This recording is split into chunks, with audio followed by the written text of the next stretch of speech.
Porque hoje, 12 de junho, é comemorado o Dia Nacional de Conscientização a respeito desse tema, que é a cardiopatia congênita. E para nos ajudar a entender melhor do que se trata essa condição, eu converso ao vivo com a doutora Laura Tanus, que é cardiopediatra. Ela está conectada aqui com a gente. Doutora, bom dia, bem-vinda. Oi, bom dia, Will, que é um prazer estar aqui com vocês hoje num dia tão representativo como o Dia da Conscientização da Cardiopatia Congênita. Muito obrigada. Eu que agradeço a presença. E para começar, eu queria que a senhora explicasse o que exatamente é a cardiopatia congênita e quais são os tipos mais comuns. Viu, que é importante a gente entender primeiro que o coração é o primeiro órgão a ser formado. E a cardiopatia congênita é quando acontece uma falha nessa formação. E a gente tem uma malformação ou da estrutura, ou da função, ou do próprio ritmo do coração. E essa falha na formação, ela acontece ainda dentro da barriga da mamãe. E por isso a gente chama de cardiopatia congênita, porque a criança já vai nascer com aquela cardiopatia. Nós temos uma quantidade imensa de classificação de cardiopatias, desde mais simples até as mais complexas, como a da pequena Elisa. E muitas delas, cerca de 40% das cardiopatias congênitas, a gente vai precisar de algum tipo de intervenção para que essa criança sobreviva e siga o curso da sua vida. Perfeito. E por ano, cerca de 30 mil crianças nascem com alguma cardiopatia, segundo dados do Ministério da Saúde. O índice é de 1 a cada 100 nascidos.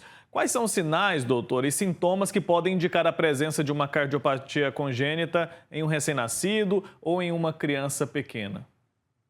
É importante a gente lembrar que sinais de cardiopatia congênita, quanto mais nova a criança apresentar esses sinais, maior o risco. Por isso, a gente sempre explica para a família a importância de se fazer o diagnóstico precoce. Essas crianças, elas podem apresentar desde coloração azulada na boca, no rosto, nas mãozinhas, que é a cianose, a baixa oxigenação. São crianças que podem ser mais chorosas que o habitual, mais cansadas, têm dificuldade de ganho de peso significativo, de desenvolvimento, de alimentação. Então, eu sempre gosto de falar para as famílias também que o pediatra é nosso grande aliado, pois muitas vezes essas primeiras alterações, quem nota é o pediatra, que acaba encaminhando para a gente para fazer um diagnóstico correto, traçar uma terapêutica correta e conduzir essa criança da melhor forma possível. Então, se existe alguma dúvida de que tem alguma alteração com o coração, com a função, com o formato do coração, o primeiro profissional que vai dar o alerta para a gente é o pediatra. Então, sempre ficar atento se tem alguma coisa de diferente nessa criança, seja cor, comportamento, dificuldade de desenvolvimento. Tudo isso podem ser sinais indiretos de que o coração está sendo sobrecarregado, de que ele não está funcionando adequadamente. Perfeito. Isso em caso de criança que já nasceu. Agora, como no caso da Elisa, a gente mencionou, o diagnóstico veio antes do nascimento. Como que acontece esse diagnóstico, hein, doutor? Exatamente, Wilker. E é aí que é a nossa grande chance de salvar a vida dessas crianças. Como a Elisa falou, existe todo um traçado de estratégia para que essa criança, ao nascer, receba já os recursos para aquela cardiopatia. E são recursos caros, são recursos que não estão disponíveis a todo momento. Então, por isso que é importante o diagnóstico precoce. O diagnóstico precoce ele é feito através de um exame que chama ecocardiograma fetal, que é a análise minuciosa do coração do bebê ainda dentro da barriga da mãe. E ao saber que aquela criança é portadora de cardiopatia congênita, principalmente nos casos em que vai precisar de suporte logo ao nascimento, a gente consegue traçar essa estratégia para que essa criança nasça com segurança e tenha acesso a esses recursos a fim de ter um desfecho tão lindo quanto o da Elisa. Tem algum motivo, a ciência já identificou o que provoca a cardiopatia congênita? Tem como prevenir, por exemplo, ou não? Não existe uma prevenção específica para a cardiopatia congênita. A gente traça um plano de prevenção a malformações em geral no feto, que seria a mãe ter um estilo de vida saudável, evitar bebidas alcoólicas, evitar fumar, evitar excesso de peso durante a gestação e usar o ácido fólico, principalmente antes da gestação, para diminuir a chance de malformação como um todo. Existem também fatores de risco para essa cardiopatia, que são infecções, principalmente infecções por sífilis, por herpes, que podem aumentar a chance de desenvolver alguma malformação no coração. E isso deve ser triado, investigado durante a gestação. Então, o obstetra, ele pede uma série de exames exatamente para a gente tentar prevenir essas infecções, para que não gere nenhum prejuízo na formação de todos os órgãos da criança. Como eu falei, o coração é o primeiro órgão a ser formado, então ele é o que mais está sujeito a essas malformações.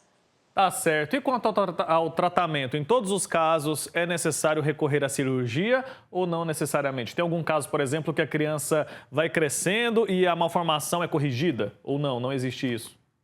Existe, sim. Na verdade, a maior parte das cardiopatias congênitas são consideradas mais leves e o próprio corpinho da criança consegue resolver o problema à medida que vai crescendo, principalmente na CIV, que é a principal malformação do coraçãozinho. Muitas delas se fecham espontaneamente somente com o crescimento e desenvolvimento da criança.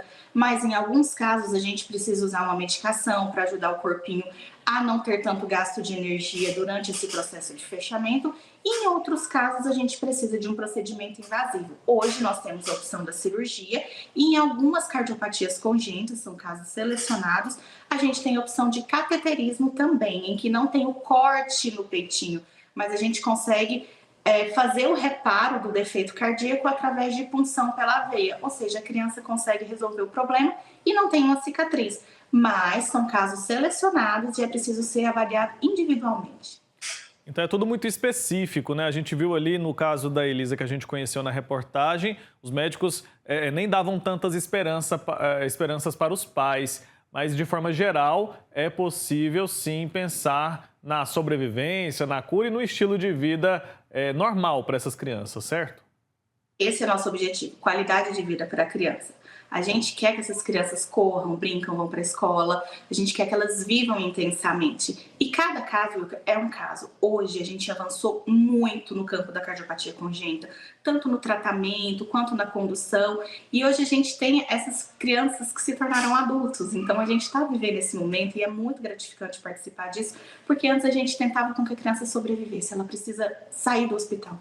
Hoje a gente vê que essas crianças conseguem viver. Então, existe um jargão na cardiopatia congênita que eu acho que é muito valioso, que é diagnóstico não é destino. Então, mesmo cardiopatias graves, hoje a gente consegue tratar, a gente consegue ter sucesso graças à evolução tecnológica, graças à evolução do cuidado, da equipe multidisciplinar. E isso é muito importante, mas é importante principalmente que essas crianças tenham acesso a isso, porque sem o acesso elas não vão conseguir. Em muitos casos, o plano de saúde se nega, a pessoa tem que recorrer à justiça. Foi o caso que a gente conheceu agora há pouco, mas é importante manter ali a força, manter a fé e fazer valer também os nossos próprios direitos. Doutora, muito obrigado pelo seu tempo aqui com a gente. Até a próxima, viu? Foi um prazer, muito obrigada. Abraço, tchau, tchau.